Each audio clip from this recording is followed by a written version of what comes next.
Nič mi ni padlo z neba. Ostala sem sama na svetu. 1000 malih smrti sem doživela.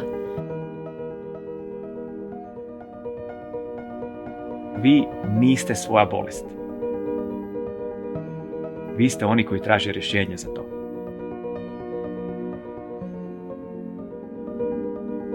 Da otroku doma pripravljamo dobro hrano, se mi zdi, da je to investicija v prihodnost.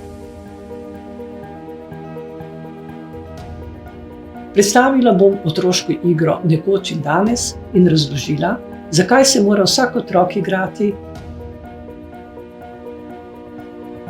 Ko govorimo ali pišemo, ni pomembno samo, kaj povemo, ampak kako tisto, kar povemo ali napišemo, povežemo v zgodbo.